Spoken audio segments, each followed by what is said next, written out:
안녕하세요. 김태훈 목사입니다. 빵집 목사의 뚜벅뚜벅 메시지. 오늘은 갈라디아서 묵상 8번째.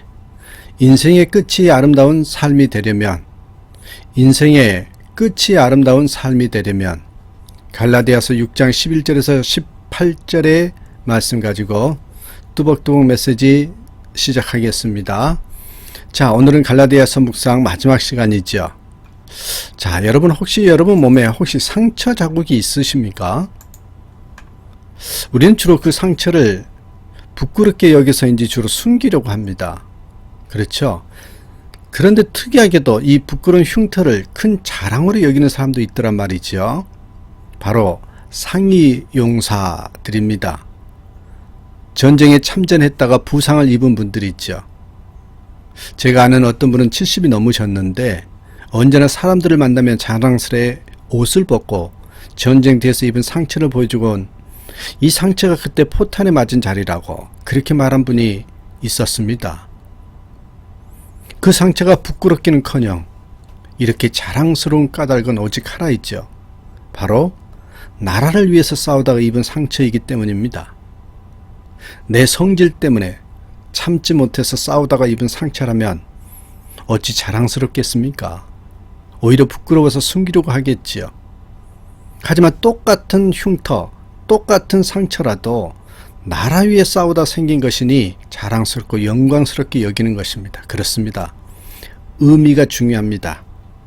의미가 중요해요. 이 의미에 따라서 그 흉터는, 그 흉한 상처는 부끄러울 수도 있고요. 반대로 아주 자랑스럽고 영광스러운 것이 될 수도 있다는 것입니다. 의미입니다. 의미. 사도 바울도 이렇게 자랑스럽게 여기는 상처 자국이 있었습니다. 오늘 보면 17절에 나오는 예수의 흔적입니다. 사도 바울은 내 몸에 예수의 흔적을 지니고 있노라 라고 말을 합니다. 그러면 여러분, 왜 바울이 갈라디아서를 끝맺는 시점에서 이런 말을 하고 있는가? 이유가 있지 않겠습니까? 당시 갈라디아 교회는 율법주의자들이 교회를 위협하고 있었죠. 그들은 비록 예수 그리스도를 믿는다고 해도 반드시 구약의 율법을 지켜야 한다고, 특별히 할례를 받아야 한다고 플러스 알파를 집어넣었죠. 신약에 나오는 바울 서신을 읽다 보면 당시 교회들마다 이런 율법주의자나 할례파들이 생각보다 많았나 봅니다. 그래서 순수한 복음을 위협하는 일들이 많았던 거죠. 여러분, 제가 한번 물어보겠습니다. 여쭤보겠습니다. 우리는 무엇으로 구원을 받습니까? 무엇을 해야만 구원을 받을 수 있습니까? 답은 믿음이지요. 오직 믿음뿐입니다. 우리는 그 어떤 행위나 공로로도 구원받을 수 없습니다. 오직 믿음으로만 구원을 받습니다. 그런데 이 율법주의자들은 믿음 플러스 알파를 집어넣습니다.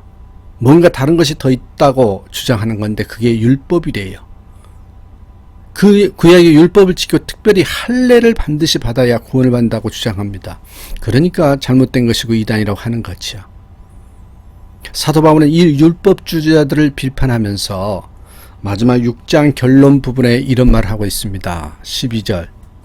무릇 육체의 모양을 내려 하는 자들이 억지로 너에게 할례를 받게 함은. 그렇습니다. 여러분, 바울이 볼 때 이런 율법주의자나 할례파들은 육체의 모양을 내려 하는 자, 육체의 모양을 내려 하는 자들이었습니다. 13절 뒷부분을 보십시오. 너에게 할례를 받게 하려 하는 것은 그들이 너의 육체로 자랑하려 함이라. 그렇습니다. 율법주의자들은 뭔가 눈에 보이는 공로를 쌓기 위해서 율법을 지켜야 한다고 주장했습니다. 믿음이라는 것이 눈에도 안 보이고 너무 애매하지 않느냐? 그렇죠, 여러분. 그러니까 율법처럼 눈에 보이는 뭔가를 지켜서 공로를 쌓아야 하나님이 좋아하시지 않겠느냐, 이겁니다. 그러니까 육체를 자랑하는 자들이 있지요. 특히 할례파는 육체에 무언가 눈에 보이는 자국을 내서 그 할례라는 자국을 통해 자신의 육체를 자랑하려는 사람들입니다. 여러분 아십니까? 오늘날에도 이런 사람들이 제법 많습니다. 교회 안에서 사람들 눈에 보이는 일에만 집중하는 분들이 있어요. 솔직히 우리가 저 사람 믿음이 어떤지 알 수 없잖아요. 눈에 보이는 것도 아니고, 여러분, 그 믿음이 눈에 보인다면 모르는데 그렇지 않잖아요. 그래서 우리는 대개 그 사람이 하는 행동이나 말처럼 겉으로 보이는 모습들을 통해서 그의 신앙을 평가하곤 합니다. 기도를 유창하게 잘하면 믿음 좋다고 합니다. 교회에 잘 출석하고 교회 봉사를 열심히 하는 사람에게 믿음이 좋다고 합니다. 전도를 잘하는 사람도 믿음 좋다고 하죠. 물론 이런 일들이 다 잘못된 것이 아닙니다. 다 귀하고 좋은 일입니다. 정말 귀한 일이고 또 그렇게 해야 되겠죠. 그런데 여러분, 다만 우리가 정말 하나님을 향한 간절한 마음으로 기도한다면, 문제가 아니지만 기도할 때 하나님은 안중에 없고 사람들이 내 기도를 어떻게 들을까, 기도를 듣고 뭐라고 할까만 거기에만 관심이 있어서 기도를 멋진 말로 잘 꾸미고 유창한 말로만 하려 든다면, 그는 여러분 겉모습에만 관심이 있는, 오늘 성경 본문에 나와 있는 것처럼 육체를 자랑하는 자인 것입니다.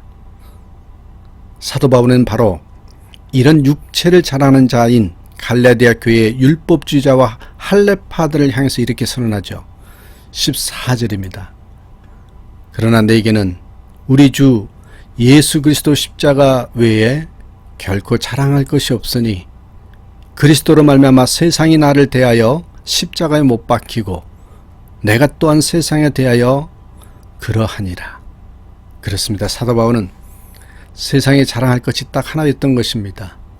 바로 우리 주 예수 그리스도의 십자가입니다. 너희는 육체를 자랑하고 율법을 잘 지키는 것을 자랑하고 할례 받은 것을 자랑할지 몰라도 나는 세상에 딱 하나, 오직 우리 주 예수 그리스도의 십자가만 자랑한다 라는 것입니다. 마지막으로 17절에서도 이렇게 말하잖아요. 이후로는 누구든지 나를 괴롭게 하지 말라. 내가 내 몸에 예수의 흔적을 지니고 있노라. 흔적. 이 흔적이란 말이 헬라어로는 스티그마라고 합니다. 여러분 아시죠? 스티그마란 말은 본디 소나 양에게 찍는 낙인을 뜻합니다. 서부 영화 같은 데서 보셨지요? 불에 벌겋게 담근 쇠로 소나 양의 등에 낙인을 찍습니다. 우리 가문이나 회사 낙인을 그렇게 찍으면 절대 지울 수 없기 때문에 누가 훔쳐가도 금세 찾을 수 있었던 것이죠. 평생 지워지지 않는 소유를 표시하는 겁니다. 또 한 가지, 여러분, 짐승 외에 사람에게 이 스티그마 낙인을 찍는 경우는 단 한 가지입니다. 죄수나 전쟁 포로, 노예, 여러분 그런 사람들에게 불에 달군 낙인을 찍는다고 합니다. 죄수, 전쟁 포로, 노예. 뭐래요? 죄수는 평생 죄수라는 낙인을 몸에 지니고 살아야 합니다. 노예나 포로는 평생 나는 노예입니다. 나는 주인의 소유물입니다. 여러분 그 낙인을 몸에 지니고 사는 거죠. 자, 그렇다면 이 스티그마, 낙인이 자랑스러울 수가 있겠습니까? 아니죠. 정반대로 그것은 너무나 부끄러운 자국입니다. 지우고 싶어서 그토록 애를 써도, 돌로 문지르고 머리로 비벼 피가 나도록 지우려 해도 지워지지 않는 너무나 부끄러운 낙인입니다. 그 스티그마를 평생 몸에 지니고 살아야 한다는 사실 하나만으로도 너무나도 큰 고통이고 저주겠지요. 그런데 지금 사도 바울은 뭐라고 하는 것입니까? 율법주의자를 향해서 나는 이 스티그마를, 이 낙인을 몸에 지닌 사람이다. 아주 당당하고 자랑스럽게 이야기합니다. 이 흔적이, 이 상처 자리가 내 죄 때문에 난 것이라거나 내가 싸우다 난 것이라면 그것은 부끄러운 흔적이면 틀림없습니다. 하지만 이 흔적은 다릅니다. 이 흔적은 바로 예수의 흔적인 것입니다.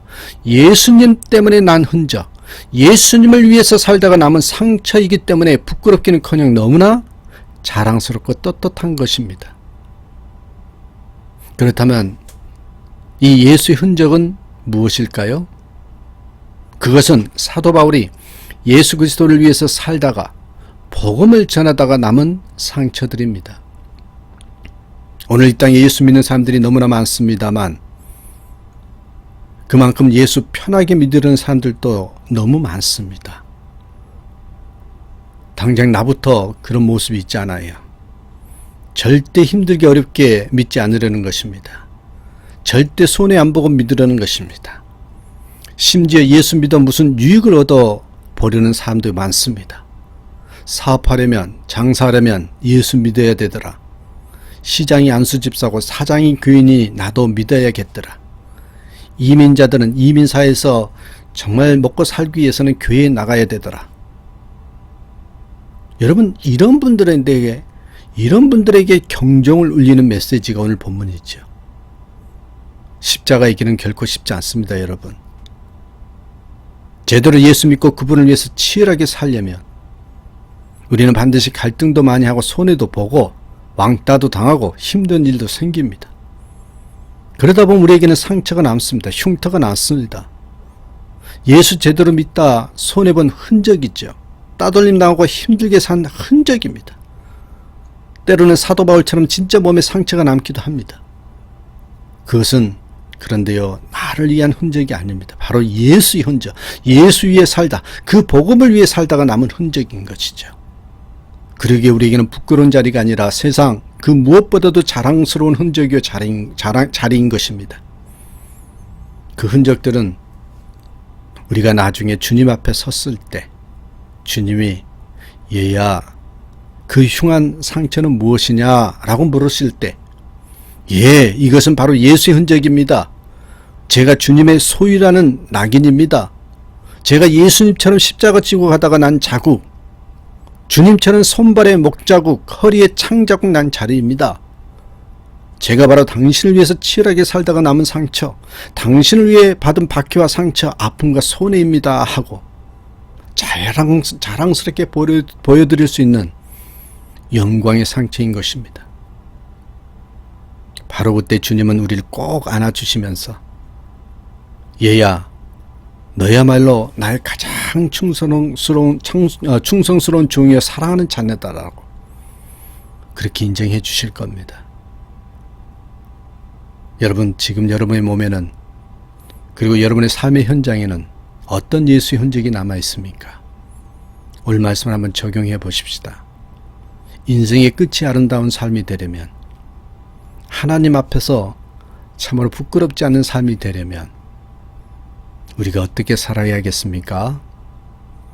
대단하지 않을지라도, 비록 작은 것일지라도 예수의 흔적을 남기면서 살아가는 그런 저와 여러분의 삶이 되셔야 된다는 거죠. 그런 삶이 되기를 주님의 이름으로 축복합니다. 감사합니다.